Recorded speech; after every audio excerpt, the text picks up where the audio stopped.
হুসাইন একবার বিশ্বনবীরে প্রশ্ন করলেন, নানা মানিল আমজাদ ইলাল্লাহ, বলেন তো নানা আল্লাহর কাছে কে বেশি দামি, আপনি নাকি আমি? বিশ্বনবী বললেন, হুসাইন আনাল আমজাদ, আমি বেশি দামি। হুসাইন বলল, নানা জি আমি মানি না, আনা লা ওয়াফিক, আমি মানি না নানা। কেমন করে আপনি আমার চাইতে বেশি দামি হন? আপনার চাইতে আমি বেশি দামি। বিশ্বনবী বললেন, হুসাইন আমি হলাম নবীদের নবী, আখির নবী, বিশ্ব নবী, আর তুমি হলা আমার উম্মত, তোমার চাইতে আমি বেশি দামি। হুসাইন বলে, নানা জি আপনি ভুল বললেন, আপনার চাইতে আমি হুসাইন বেশি দামি। সুবহানাল্লাহ কইবেন না? বিশ্বনবী বললেন, কাইফা যালিক, কেমন করে এটা? হুসাইন বলল, নানা জি তাহলে বলেন তো আপনার আব্বার নাম কি? বিশ্বনবী বললেন, আমার আব্বার নাম হলো আব্দুল্লাহ। কি নাম? হুসাইন বলেন, আনা খালি আব্দুল্লাহ, লাইসা ক্বাবলাহু ওয়ালা বা'দাহু শাই। খালি আব্দুল্লাহ, সামনেও কোনো টাইটেল নাই, পিছনেও কোনো টাইটেল নাই। আমার আব্বার নাম আপনি জানেন নাকি? আমার আব্বা হলো শেরে খোদা, দুনিয়ার সব কাফির মুশরিকদের জন্য আল্লাহ আমার আব্বারে বাগ বানিয়ে পাঠিয়েছে। আমার আব্বা সাধারণ কোন মানুষ নয়, বিশ্ব নবীর মেয়ের জামাই। আল্লাহু আকবার। আপনার আব্বা আব্দুল্লাহ কি কোন নবীর মেয়ের জামাই নাকি? বলেন। আমার আব্বার নাম হলো আলী কাররামাল্লাহু ওয়াজহা। বিষ্ণু বললেন, তাই তো, আসলে তো তোমার আব্বা বেশি দামি। আবার হুসাইন প্রশ্ন করলেন, নানা বলেন তো আপনার আম্মার নাম কি? কি নাম বিশ্বনবীর মায়ের? তোরা দেখে যা আমিনা মায়ের কোলে, মধু পূর্ণিমারি সে থাচা দোলে, যেন উষার কোলে রাঙ্গার বিদোলে। তোরা দেখে যা আমিনা মায়ের কোলে, কুল মখলুকে আজি ধ্বনি ওঠে কে লই, কালিমা শাহাদাতের বাণী ঠোঁটে কে লই, পড়ে দুরুদ ফেরেশতা বেহেশতের দুয়ার খোলে। তোরা দেখে যা আমিনা মায়ের কোলে। আল্লাহু আকবার। বিশ্বনবী বললেন, আমার মায়ের নাম আমিনা। হুসাইন বলল, নানা জি আপনার মায়ের নাম যদি আমিনা হয়, জেনে রাখেন আমার মায়ের নাম হলো ফাতিমা, সাইয়্যিদাতুন নিসাই আহলিল জান্নাহ। জান্নাতে সর্বপ্রথম যেই মহিলাটা ঢুকবেন, ওই মহিলাটা হলো আমার আম্মা জান ফাতিমা।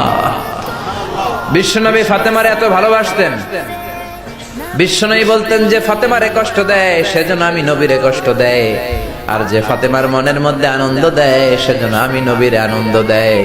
বিশ্বনবী কোন সফরে গেলে সবার শেষে ফাতেমার সাথে দেখা করে বের হতেন, আবার সফর শেষ করে বাড়িতে আসার সময় সবার প্রথম ফাতেমার সাথে দেখা করতেন। ও নানা বলেন তো তাহলে কে দামি, আপনার আম্মা আমেনা নাকি আমার মা ফাতিমা? বিশ্বনবী আর কোনো কথা বলে না।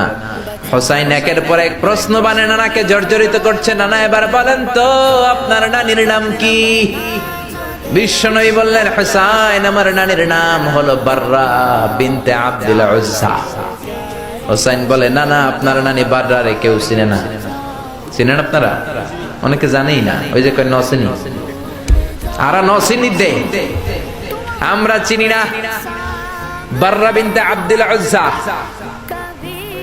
হুসাইন বলে, নানা আপনার নানিরে তো কেউ চিনে না, বাররা নামটা কারো মুখস্থ নাই। আমার নানির নাম আপনি জানেন নাকি? আমার নানির নাম হলো খাদিজাতুল কুবরা আত-তাহেরা। একটা মহিলাকে আরশের উপর থেকে আল্লাহ সালাম জানিয়েছেন, ওই মহিলাটাই আমার নানি খাদিজা। বিশ্বনবী খাদিজার এত ভালোবাসতেন, বিশ্বনবী বলতেন, আল্লাহ কিয়ামতের দিন যখন কেউ কাউরে চিনবে না, ওই কঠিন দিনে আমি যেন আমার প্রাণের খাদিজারে ভুলে না যাই। খাদিজা ইন্তেকালের পরে বিশ্বনবী নিজ হাতে দাফন কাফন করলেন, কবরের সামনে দাঁড়িয়ে দোয়া করলেন। দোয়ার পরে সব সাহাবীরা ঘরে ফিরে যায়। আবু বকর বললেন, নবী চলেন ঘরে ফিরে যাই, দাফন শেষ, কাফন শেষ, দোয়াও শেষ। বিশ্বনবী বললেন, না আবু বকর আমি যাব না, তুমি যাও, আমি কবরের সামনে দাঁড়িয়ে থাকবো। যেই মহিলাটাকে এই কবরের মধ্যে আমি শোয়ালাম রে আবু বকর, এই মহিলাটা সাধারণ কোন মহিলা নয়, আমার বিপদের দিনের সঙ্গিনী খাদিজা। মক্কায় এই মহিলাটাই আমার হাতে প্রথমে কালিমা পড়ে ইসলাম ধর্ম গ্রহণ করেছে। মক্কায় কেউ যখন আমারে সাহায্য করে নাই, তখন আমার খাদিজা আমারে ভুলে নাই। কেউ যখন আমার শেল্টার দেয় নাই, সাহায্য করে নাই, খাদিজা আমার সাহায্য করেছে। মক্কার লোকেরা 3 বছর শিয়াবে আবি তালেবে আমার জেলের মধ্যে রেখেছিল। আমার কলিজার টুকরা বিবি খাদিজা ওই জেলখানার ভিতরে আমার সাথে ছিল। আবু বকর, তোমার মনে চাই তুমি ঘরে ফিরে যাও, আমি এখানে দাঁড়িয়ে থাকবো। আমি দাঁড়িয়ে দাঁড়িয়ে খাদিজার কবরের 3টা প্রশ্নের জবাব আমি বিশ্বনবী নিজে দিয়ে তারপরে ঘরে ফিরে যাব রে আবু বকর। সাইয়েদনা জিবরাইল এসে বললেন, ইয়া রাসূলুল্লাহ, ইয়া হাবিবাল্লাহ, দাঁড়িয়ে থাকার দরকার নাই, আপনি ঘরে ফিরে যান। আল্লাহ বলেছে খাদিজার কবরের 3টা প্রশ্নের জবাব আরশের উপর থেকে আল্লাহ নিজেই দিয়ে দিবে।